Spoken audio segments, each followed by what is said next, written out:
still is distraught. She fell in love with Aeneas and broke her vow to her former husband, Ciscius. And now she knows her people don't respect her anymore. And she knows that the neighboring warlords have contempt for her. And they might even attack her because previously she rebuffed their advances. So they feel insulted. But at the same time, she's still desperate in love with Aeneas. And she knows she cannot stop him from leaving for Italy. And so she decides eventually that her only solution is suicide. But she has a sister, Anna, who will keep watch over her. Okay, so she develops a very elaborate ploy to kill herself. Right? Okay, can you read, Ivory? And now what shall I do? Make a mockery of myself, go back to my old suitors, tempt them to try again. Beg the Numidians, grovel, plead for a husband. Though time and again I scorn to wed their like. What then? Trail the Trojan ships, bend to the Trojans every last demand. So pleased are they, with all the help, the relief I lent them once. And memory of my service, past stands firm in grateful minds. And even if I were willing, would the Trojans allow me to board their proud ships, a woman they hate? Poor lost fool, can't you sense it, grasp it yet? The treachery of Laomedon's breed. What now? Do I take flight alone, consorting with crews of Trojan oarsmen in their triumph? Or follow them out with all my troops of tyrants throwing the decks? Yes, hard as it was to uproot them once from Tyre. How can I force them back to sea once more, command them to spread their sails to the winds? No, die. You deserve it. End your pain with the sword. You, my sister, you were the first, won over by my tears, to pile these sorrows on my shoulders, mad as I was, to throw me into my enemy's arms. If only I'd been free to live my life, untested in marriage, free of guilt, as some wild beast untouched by pangs like these. I broke the faith, I soared to the ashes of Ciscius. Okay, so again, the idea here is, for Homer, love is what gives you strength. Love is what allows you to resurrect yourself, okay? So the metaphor is, love is the bow of Odysseus, right? Where this bow, Odysseus has not touched for 20 years. But the moment he touches it, it gives him renewed strength, and he's able to assemble it very quickly and then shoot the target, okay? That's the power of love. But here in the Iliad, love is the opposite, where by falling in love, you disintegrate as a person. So remember, when we first meet Dido, she's a proud queen. And now she is a complete mess. She is emotionally falling apart. She's being driven into madness. She's like, should I go and beg the Trojans to let me on their ship and be a slave girl? Okay?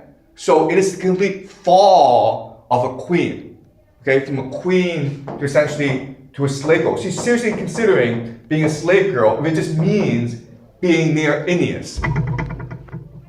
And ultimately she decides, no, my only option is to die.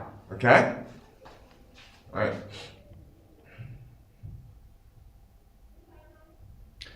So she is contemplating killing herself. And the gods know this. And so what they do is they tell Aeneas in a dream, get out of here, because we don't want you seeing Dido kill herself. Okay? Can you read, Ivory? Such terrible grief kept breaking from her heart as Aeneas slept in peace on his ship's high stern. Okay, so Aeneas slept in peace, meaning he doesn't care. Do you understand? He was never in love with her. She was just a plaything. Keep on going. Bent on departing now, all tackle set to sail. And now in his dreams it came again, the god, his phantom, the same features shining clear. Like Mercury head to foot, the voice, the glow, the golden hair, the bloom of youth on his limbs, and his voice rang out with warnings once again. Son of the goddess, how can you sleep so soundly in such a crisis? Can't you see the dangers closing around you now? Madman, can't you hear the west wind ruffling to speed you on? That woman spawns her plots, mulling over some desperate outrage in her heart, lashing her surging rage. She's bent on death. Why not flee headlong? Flee headlong while you can. You'll soon see the waves a chaos of ships, lethal torches flaring, the whole coast ablaze, if now a new dawn breaks and finds you still malingering on these shores. Up with you now. Enough delay. Woman, to think that's always changing, shifting like the wind. With that, he vanished into the black night. Okay.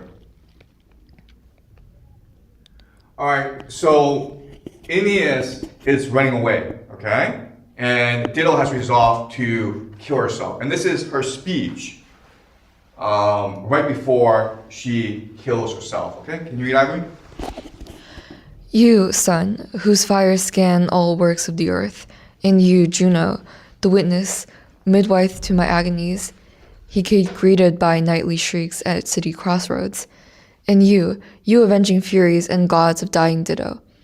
Hear me, turn your power my way, attend my sorrows. I deserve your mercy, hear my prayers.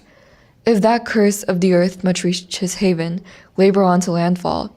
If Jove's and the fates command and the boundary stone is fixed, still, let him be plagued in war by a nation proud in arms, torn from his borders, wrenched from Ilias' embrace. Let him grovel for help and watch his people die a shameful death. And then, once he has bowed down to an unjust peace, may he never enjoy his realm and the light he yearns for. Never. Let him die before his day, unburied on some desolate beach. That is my prayer, my final cry. I pour it out with my own lifeblood. And you, my Tyrians, harry with hatred all his line, his race to come, make that offering to my ashes, send it down below. No love between our peoples, ever, no pacts of peace. Come rising up from my bones, you avengers still unknown, to stalk those Trojan settlers, hunt with fire and iron, now or in time to come, whenever the power is yours. Shore clash with shore, sea against sea, and sword against sword. This is my curse. War between all our peoples, all their children, endless war. Okay, endless war. Okay. All right. So the Iliad is first and foremost political propaganda. All right. And so, Rome's epic war is with Carthage. Rome and Carthage fought for about 100 years for control of the Mediterranean. Ultimately, Rome will triumph over Carthage, and they will destroy Carthage as a civilization. They will burn Carthage down. And today we have no memory of Carthage because so complete was the destruction. And Virgil is trying to explain to us why this had to happen.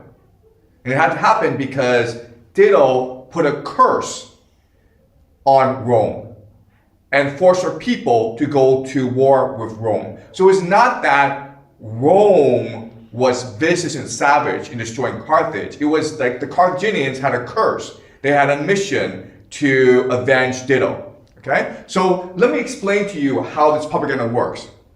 In Carthage understanding of Dido, she's the founder. She's the queen of Carthage. What happened was that, her husband was killed in Phoenicia, so she and some refugees sought refuge in northern Africa. So they found the city of Carthage. And they worked really hard to build the city, and she was very attractive, so she won the attention of some local warlords, and they demanded her hand in marriage. And her response was to kill herself. And by killing herself, that her sacrifice emboldened her people to build a great city, but also it won the respect of the local warlords as well. And from then on, everyone understood the Carthaginians as a free and proud people who would rather die for their liberty than become a slave. Okay? So that's the Carthaginian understanding of Dido.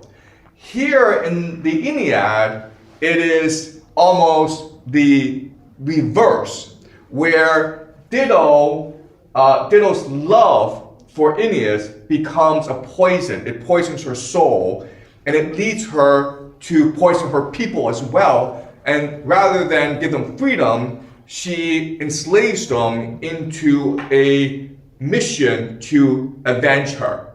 Okay? So it's basically inversion. Right? So that's what the Iliad is doing. It's inverting Homer, but it's also inverting history to serve the political purposes of Rome. Right? All right, so we come